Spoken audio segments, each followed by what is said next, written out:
What's up, fellow Guardians? It's your boy, NIH, and today, it's Memorial Day. So, we're going to celebrate Memorial Day by scaling our favorite soldier, MC, the Guardian. Let's start with AP and durability. There's a lot of places where you can put the Guardian, so we'll start in the physical universe. In the physical universe, it uses general relativity, where planets are their own space-time continuums. There is evidence for this. In Season of Dawn, the sundial had to be used, along with obelisks, to keep time in check on each and every planetoid. Using this, we know Guardians can destroy planets.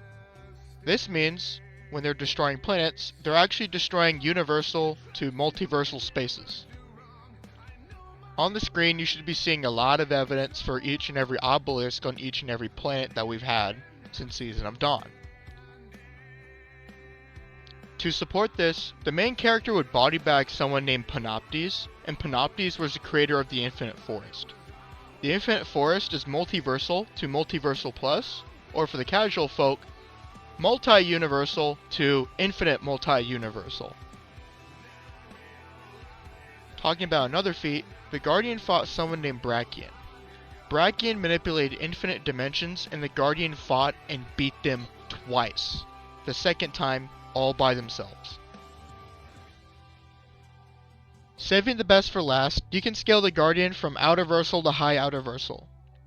The Into the Light event launched for Destiny 2, and Bungie officially redone who's the strongest raid bosses. They redid the entire raid boss meta from scratch. The top 3 strongest raid bosses, this being Oryx, Rolk, and Nezarec, are all beyond the concepts of space and time. Oryx transcends the concepts of space and time within the Ascendant Plane. He's able to destroy things that are also beyond the concepts of space and time. And the Guardian took attacks from people stronger than Oryx, like as I've mentioned before, Rolk and Nezarec. Rolk has immeasurable power and speed compared to Oryx, and Nezarec is around Rolk in power anyway. The Guardian fought all 3 of them and was not one-shot. Talking about speed feats of the Guardian, I don't know why people get mad about this, but look, you can scale the Guardian to lightning speed, light speed, immeasurable speed, or irrelevant speed. Most commonly, you'll see the Guardian at immeasurable speed or irrelevant speed because that's their most common speed feats. I don't know why people get mad at this, but the feats exist. So, for powers, the Guardian has a lot of powers. They have 5 different subclasses. They have Solar, Strand, Stasis, Arc, and Void. Each of these different subclasses do a lot of different stuff. But the things they have in common is they have Quark Erasure, Physical Erasure, Mental Erasure, Spiritual Erasure. They have Conceptual Erasure, Narrative and Meta-Narrative Erasure. Not only do they share these abilities, but they do different stuff to amp you. For example, of Strand, you have the Banner of War, which heals you and amplifies your melee abilities. You have Devour and Void, which allows you to heal yourself on kill. You have Cure and Restoration on Solar, which, as you can guess, is instant healing and gradual healing. They have Woven Mail, Frost Armor, and Void Overshield as forms of damage resistance.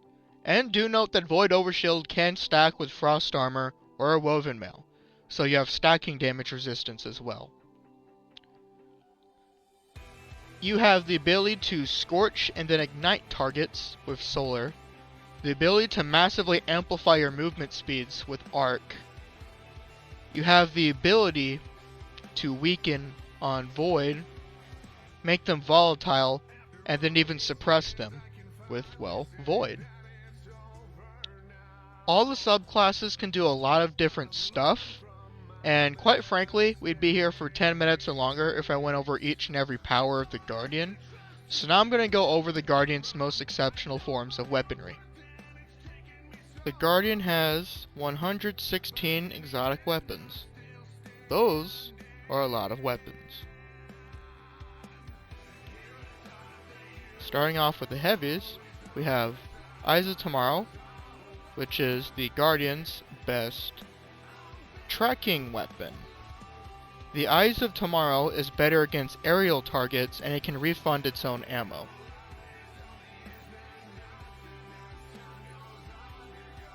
The Gallahorn. The Gallahorn is the most iconic Guardian weapon that everyone knows if they have not played Destiny. We all know what it does. You fire the rocket, Wolfpack rounds, boo boo boo, and then you buff other rockets, giving them Wolfpack rounds also. Winterbite.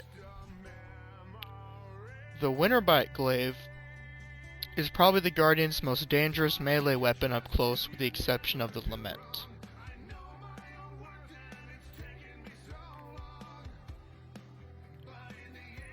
The Parasite.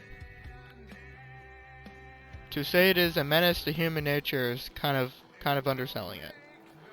The Parasite is a nuke that, when you let it off, destroys the target in one hit. It stores up the nuke charge, and then when you release it, it goes haywire and annihilates the foe to oblivion.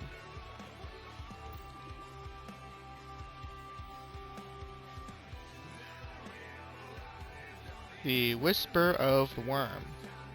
The Whisper of the Worm is the literal concept of death given to you.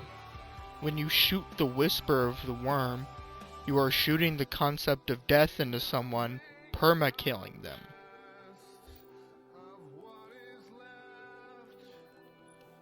"1,000 Voices." The Guardian's most dangerous fusion rifle. You fire a beam of death into the target, and then it causes an explosion, and they die brutally.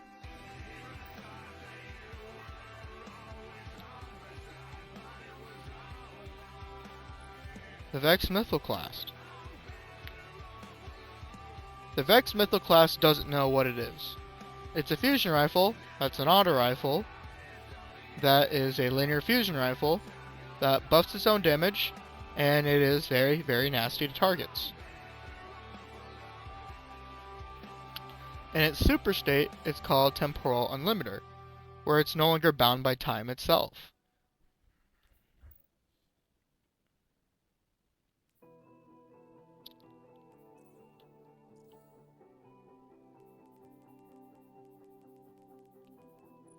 Devil's Ruin. You hold this down and it fires a beam. A nasty beam, but a beam.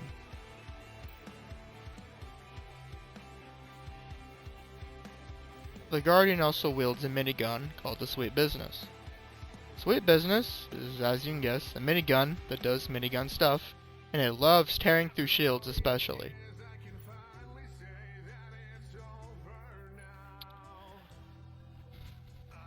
Izanagi's Burden. The Guardian's one-shot sniper. You reload 4 bullets into one, and that bullet does super damage. That's what it does. It's a sniper that shoots strong bullets.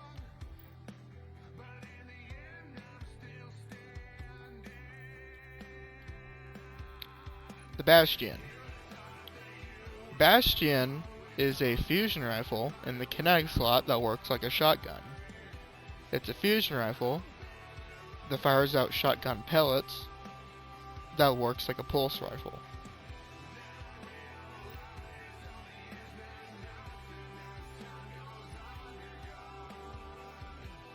The Touch of Malice.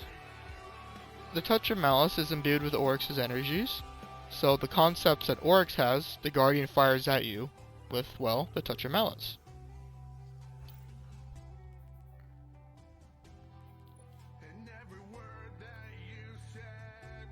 Conditional Finality.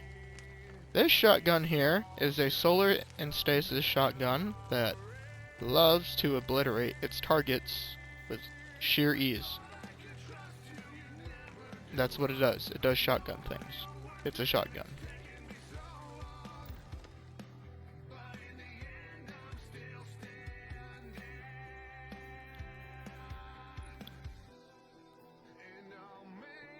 The Wishender.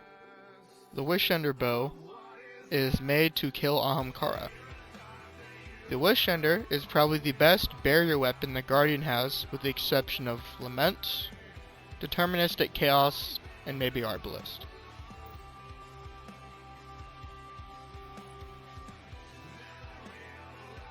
The Arbalist.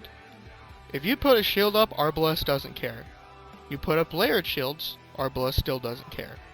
It has inherent shield negation, and it really doesn't matter how many barriers of protection you give yourself. Arbalist is made to destroy that stuff, period. There's not a single thing in Destiny that can live an Arbalist shot if it's a shield.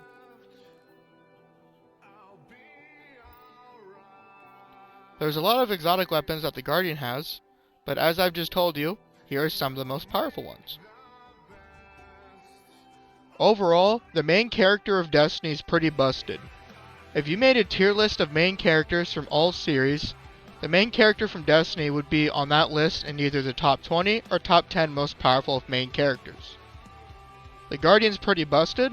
This is just the first video. I'm going to make a second video on the Guardian in the final shape, so be sure to look out for that. Anyway, have a good one, fellas. Like, share, and subscribe because that helps out, and see you later. Peace!